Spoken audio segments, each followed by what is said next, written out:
British শাসনামলের সময় ঢাকার দুই বিখ্যাত ব্যবসায়ী ছিলেন রূপলাল দাস এবং রঘুনাথ দাস। ঢাকার বণিক সমাজে বেশ নামডাক থাকায় তারা ঠিক করেছিলেন তারা তাদের যে সামাজিক অবস্থা সে অনুযায়ী একটি বাড়ি নির্মাণ করবেন অথবা কিনবেন। 1835 সালে আর্মেনীয় একজন ব্যক্তির কাছ থেকে এই বাড়িটি ক্রয় করেন এবং পরবর্তীতে তারা এটি পুনরায় নির্মাণ করেন।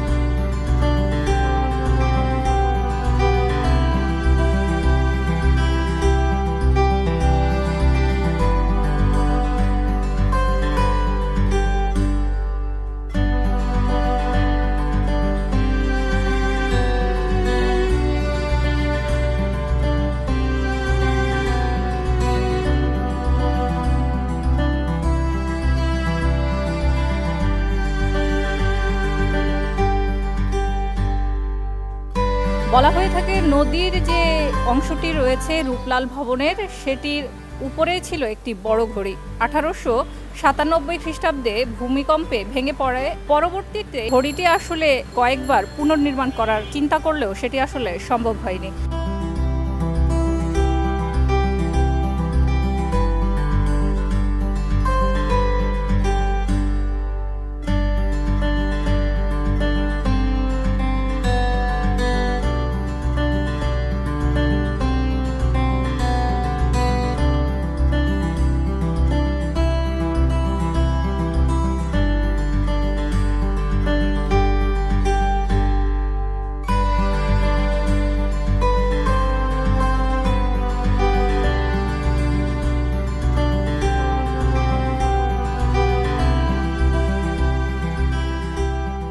রূপলাল দাস এবং রঘুনাথ দাস তারা আসলে এই বাড়িটি থেকে চলে গেছেন যখন আসলে দেশ ভাগ হয়। এখানে অনেকগুলো ইতিহাসই জড়িত। এর মধ্যে দেশভাগের ইতিহাস যেমন রয়েছে তেমনি রানী ভিক্টোরিয়ার এই বাসভবনটিতে আসার কথা ছিল, যদিও তিনি আসেননি। তবে 1947 সাল দেশভাগের পর রূপলাল চলে যান এবং জামাল নামে একজন ব্যক্তি যিনি এই রূপলাল হাউসটি কেনেন এবং পরবর্তী থেকেই এটি জামাল হাউস নামে পরিচিতি পায়।